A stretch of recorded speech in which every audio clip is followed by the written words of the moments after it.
Hello, and welcome to the Badhumanist likes and dislikes for Mage. So in this video, I'm going to be talking about 3 likes and 3 dislikes for each of the 3 Mage specs, as well as 1 like and 1 dislike for the class as a whole. So the point of this video is to kind of get a sense of how the overall class is playing.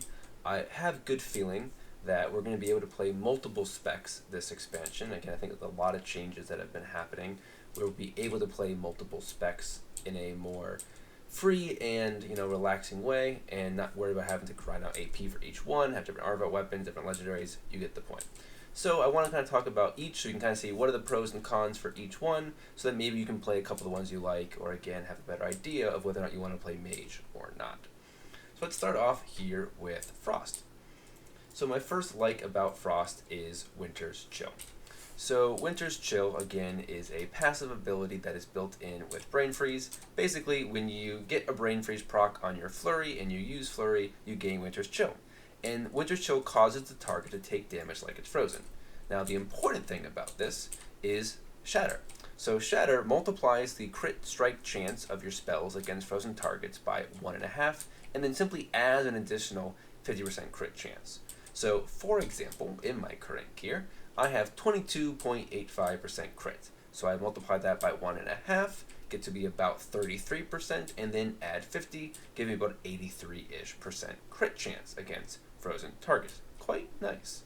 So the fact that, that's interesting. So the fact that that all work synergizes together is very interesting. The most important thing about it is this: the fact that you can cast an ability and then use your free Flurry, and it will count the cast ability as a frozen target. The reason for that is travel time. So if I cast Glacial Spike or I cast a Frostbolt, it takes time for it to hit the target. It doesn't do any damage until the spell hits the target. In the meantime, I'm able to hit Flurry, and I immediately gain Winter's Chill. So I get that immediate Winter's Chill on the target, and so when that Glacial Spike or Frostbolt or whatever the case may be hits, it counts as frozen. That enables you to do huge damage. And again, if you want to see a more in-depth look on Frost, go ahead and watch my video. There should be a card up in the right corner right about now. So that's really, really cool. And I like the fact that the base game mechanic of just spells take time to reach the target, and that's being kind of gimmicked, is really, really cool to me. Frost does really good damage. You can actually see here, this is a detail from my last kind of like dummy pull. Glacial Spike is doing huge damage. You're getting 20k plus crits at 110. I'm sure it's going to be, of course, even higher and scale nicely at 120. So again, I think that's very, very nice. My second like is, man, does spec have good AoE. So not only do you have Frozen Orb and Blizzard baked in, you have Cone of Cold, which doesn't do good damage, but again does have good utility for AoE situations, slowing them all for 5 seconds. You have the ability to talent into more. You have Frost Nova, which again also can freeze targets as well. Does a little bit of damage, but mainly just freezes the targets. Again, if you look at the talents that they have, you can take Ice Nova, which again enables to do a bunch of damage and freeze targets as well. You can take Ring of Frost for AoE CC. You can take Freezing Rain, which makes your Frozen Orb, makes Blizzard instant and does more damage. Splitting Ice basically causes all your abilities to basically be cleaving. So Evanbow Glacial Spike will cleave 2 targets, which is super strong, because again, Glacial Spike does a lot of damage. So being able to get 80% of that on a second target, whew, that's strong. Common Storm if you want, again, 30-second calling down, you get the point. There is just so much AoE that you can take that it's just going to be super strong. Going off that, my third like is, man, it's got good utility. Again, like I said, a lot of those AoEs have the ability to freeze targets, which is quite nice. And then again, not only that, but Mage has a bunch of others. You have Invisibility, you have Ice Block for survivability, you have Remove Curse, which again, we know you'll never use, but you have Remove Curse. You have Spell Steal, you have Counterspell, you have your Barrier, you also bring Hero, you bring Arcane Intellect as well. Let me kind of show that off. There we go. You got a lot of stuff you're bringing. So again, that's a nice thing. Now, a lot of those things are Mage general as well. But again, Frost with the extra frozen ability is nice. I should also mention Ice Flows, allowing your mobility to be quite useful, allowing you to basically cast spells while moving. So again, I really do like the overall toolkit that Frost has, and I have a lot of love for this spec. So even though I love this spec, let's talk about some dislikes. So the first thing is that latency matters, and this was an issue that we were experiencing on live anyway, where because of this very short Winter's Chill window, latency can have an effect. If you have high latency, you're not going to be able to weave in as many spells. Again, that is those extra ice lances basically, and your damage will go down. That kind of sucks. There's some people who can't help the fact they live in a poor area. Again, I play on Proudmoore in the US, which is a West Coast server. A number of my guildmates are on the East Coast, and they're always complaining about lag. We have a running joke about what you're paying. So it kind of sucks that, again, if that is a situation that you're in, that you might end up not wanting to play Frost simply because of it. Second dislike is that the rotation can be punishing, and this kind of weaves into what I was talking about, where you have a lot of procs to manage, and so it really is a matter of hitting the right procs in the right order, and it's very easy to accidentally mess up, and to basically maybe use a flurry proc without having cast a Glacial Spike or a Frostbolt before it, or to not, I do it all the time, to not cast the Ice Lands afterwards as well. So again, there's a lot of ways you can kind of make mistakes and mess up, and that again can always feel bad. The last thing is getting unlucky with crits. So it's one of those things where if a human being hears, oh, 83% chance to crit, they actually think about it as 100. Because what they know is that it should almost always crit, right? 83% of the times it crit. It should only not crit 17. So if you get 2 not crits in a row off things that should be what you think are to be guaranteed crits, you do get frustrated. And again, this just has to do with the kind of human psychology and the fact that we're not very good at understanding probability. So that's definitely, again, another one of those dislikes where I've noticed a couple times where I would cast a Glacial Spike expecting it to give me a good 20k crit, and it ends up doing 7,000 damage. And I'm like, feels bad. Alright, let's move on to Fire now. So the first like about Fire is its passive AoE through its mastery. So again, there's a couple other abilities that can do some passive AoE as well with some talents, but its main passive AoE, of course, is through its mastery, which is Ignite. Again, so this burns a target for additional damage based off your single target damage, and it can spread. So the fact that it can spread is either a good or a bad thing. Again, I remember early on in Legion when Fire was pretty big, going through some Mythic Pluses and having our Fire Mage pull literally everything, which kind of sucked because of Ignite or breaking CC or whatever the case may be. But other than those situations, it's nice to have that passive AoE. The other nice thing as well, wrong button, is that if you look at the talents, a couple of talents have the ability to again also give passive AoE. So Conflag, Flame Patch, both will do passive AoE as well. So it's nice to have that ability to kind of do passive AoE. Phoenix Flames does an extra little splash damage. So yeah, there's a number of little ways to kind of get yourself some extra passive AoE damage. My second like for Fire would be that it has really good burst AoE potential. So when you have Dragon Breath, if you take Meteor, Living Bomb, you take, of course, use Flame Strike when your Hot Streak procs go off. Yeah, you have a lot of AoE ability and a lot of burst AoE ability because, again, they do a lot of damage, but a lot of these things are going to have cooldown. So Meteor is going to have a 4-second cooldown. You're only be able to really Flame Strike off those procs. You're going to have to kind of take a little while. Again, during Combustion, you can get 10 seconds worth of tons of Flame Strike, which can be very, very nice.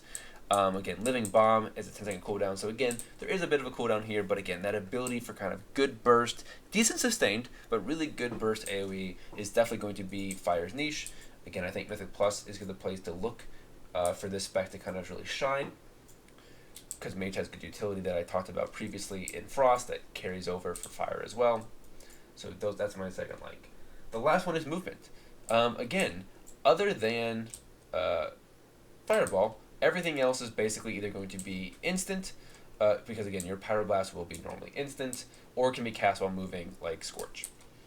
So the ability to, again, be able to cast while moving with Scorch or be able to just use instants is quite nice. So again, it's going to have good mobility, and with some decent haste, Fireball's cast time will go down, and it'll be pretty easy to kind of be able to move around without any issue. Again, you also have Blink, or again, you can back into Shimmer, so again, you can even get even better and then be able to move while casting. So again, movement, quite nice. Dislikes, and I got a couple. The first one is hot streak management. So I just talked about how I love the fact that the Frost Mage was able to kind of exploit this interesting just part of the game, which is that spells don't do damage until they hit the target. So hot streak, again, is this idea of 2 crits in a row grant you a free either Pyroblast or Flame Strike, and then increases the damage that the Ignite does off it as well.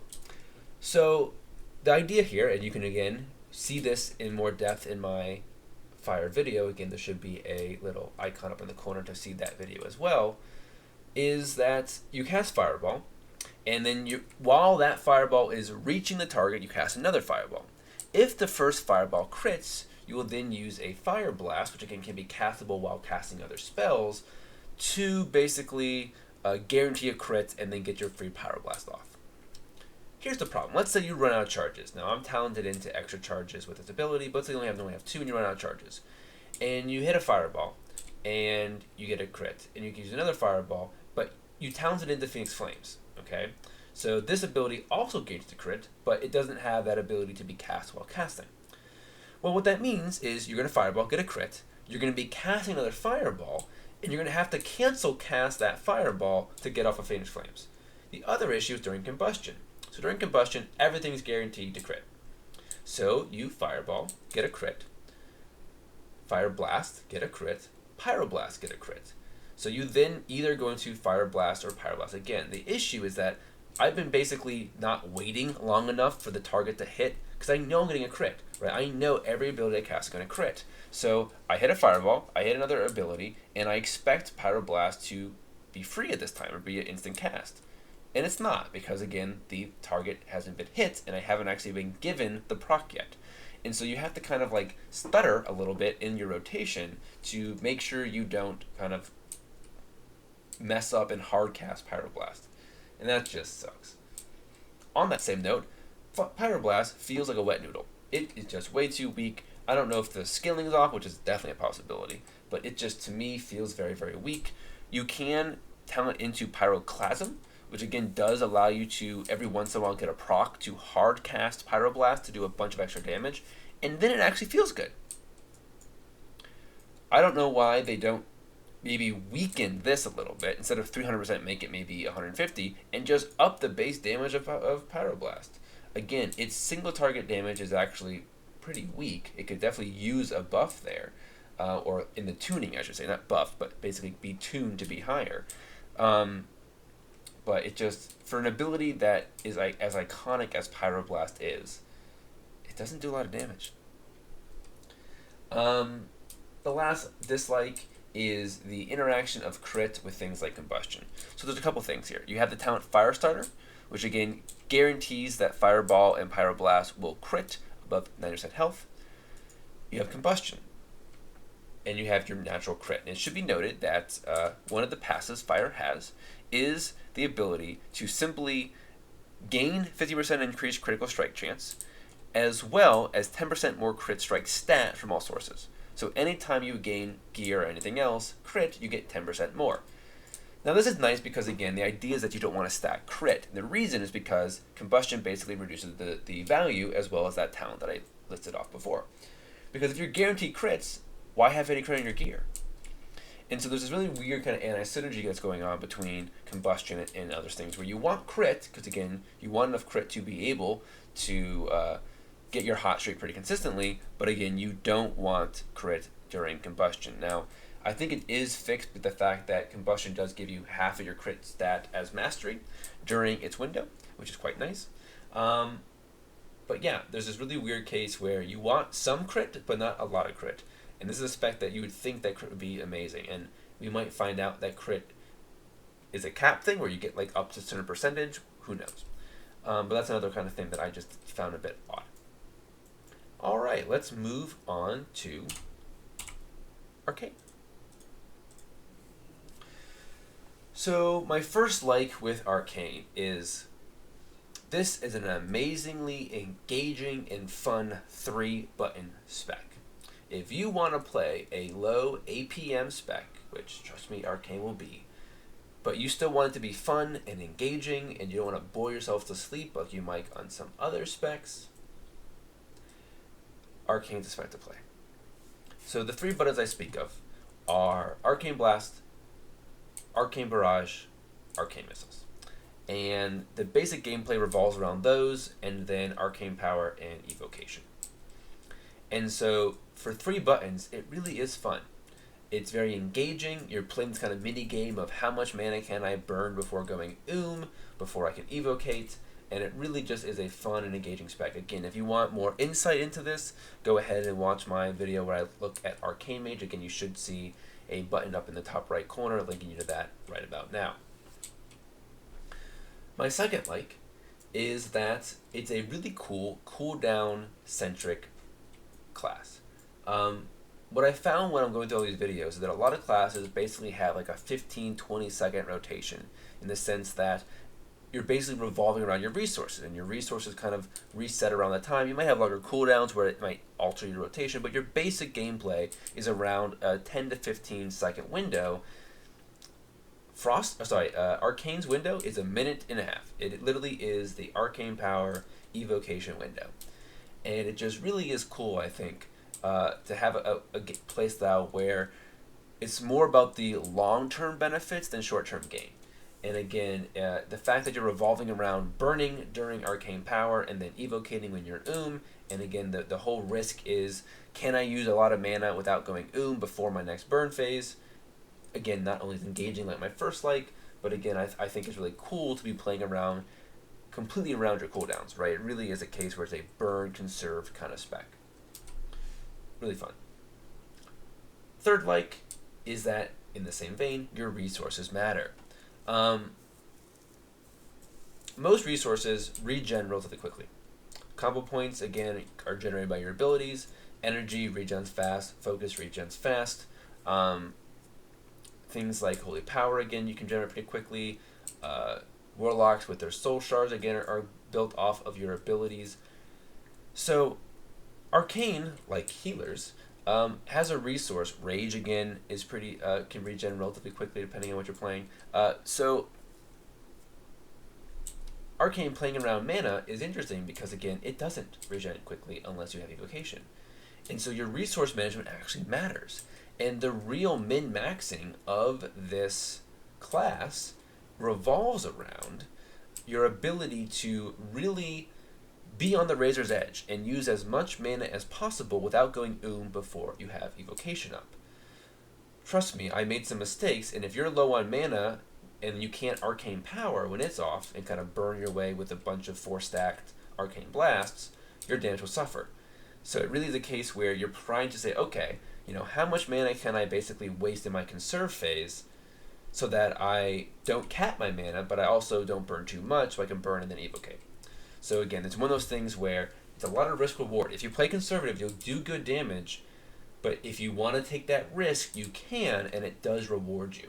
And I really like that gameplay. Let's talk about dislikes. And my first dislike is actually off that same thing, and that is that it is punishing if you mess up. So again, the fact that resources matter, the fact that your basic rotation is 1.5 minutes, if you mess up, it takes you a long time to recover. It does remind me a bit of Shadow Priest in Legion with the Void Form, where if you mess up a Void Form, it takes you a while to get back in, and because you're doing no damage outside of Void Form, it definitely feels bad. So again, if you go you're not doing any damage at all, and you're basically just waiting around for evocation to come back up, just like Shadow with Void Form.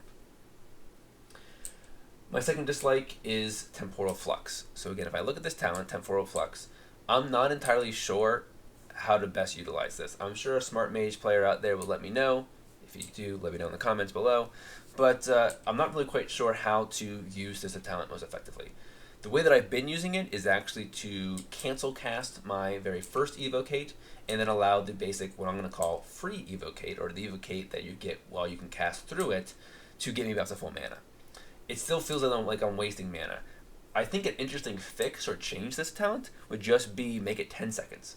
Because if you gave me 10 seconds in between the evocation and my second evocation, I could probably burn enough mana to be enough to make that second region worthwhile. 5 seconds is not enough time, I think, to burn enough mana. So that's an interesting possible change. And again, maybe there's something I'm not doing right about this, but that to me is a kind of an odd, clunky little talent there. 3 is Rune of Power. Where is it? There you go. Rune of Power, Arcane Power, Anti-Synergy. Again, this is a burst conserve spec. You have a burst period of time, you have a conserve time. That seems like it'd be perfect for Rune of Power. Rune of Power has 2 charges, 10 seconds. It can basically give you 20 seconds of burn with 40% increased damage if you can stand in the one area. Okay, so if you can stand still for 10, 20 seconds, it is amazing. The problem is Arcane Power is on the GCD, and it only lasts 10 seconds. Rune of Power is a 10-second cast time. Sorry, not 10 second, 1.2 second cast time, which again basically is a GCD, by the way. So either way, you're going to be soaking up some of that time. If you Arcane Power and then Rune of Power, you basically are wasting 1.2 seconds of that time Rune of Powering before you get off your first ability. If you Rune of Power and then Arcane Power, you again have the GCD wasting 1.2 seconds of Rune of Power. And 10 seconds doesn't feel enough. If this was 12 seconds, I probably wouldn't complain, honestly. What I would like to actually see happen is they increase the duration of Arcane Power to 12 seconds, where that way you could Arcane Power, Rune of Power, and then still have 10 seconds of each, right? The 10 seconds would then line up, basically. So that would be one little fix. You could keep this. The other thing you could do is just take it off the GCD. But we'll see if that happens or not. I doubt it. So again, that little anti-synergy kind of doesn't make sense, where I actually found that Incanter's Flow was better because I wasn't wasting the duration of Rune of Power, and again, I was able to get, at times, up to 20% increased damage, which again is about half of Rune of Power, and it's up all the time, right? The Rune of Power, again, only has 10-second duration, 2 charges, 4-second recharge. So again, its uptime is not the highest, but again, it could work out nicely because you could have it up every burn phase. This is up all the time, however, so it does help you do more damage in your conserve. So those are my dislikes. So overall, what is it that I like about Mage? What I like about Mage is each spec has its own gimmick. Fire has Hot Streak, Arcane has the the Arcane Charges Mana Dump Evocation Window gimmick, and Frost has the Winter's Chill Brain Freeze gimmick. And each gimmick is unique and interesting and feels good, other than the Hot Streak like I talked about in Fire. So that's my main like with Mage. Each one has its own gimmick. Amazing utility, by the way, across the board. And overall decent movement.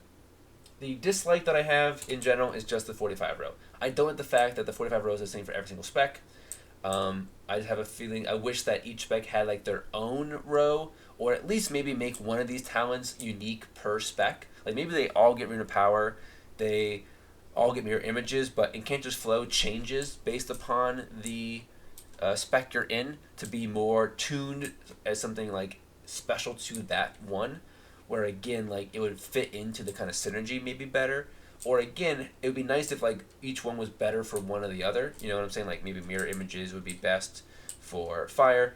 One other note on mirror images is I really wish that the spells they cast actually interacted. So they count as your main spell. So for example, in Arcane, they count as Arcane Blast. And I don't really mean count as. What I mean is they get labeled as Arcane Blast. Frost, it counts as Frostbolt. Fire, Fireball. So it'd be nice if those abilities your mirror images were casting had all the same procs and interactions that the actual spells have.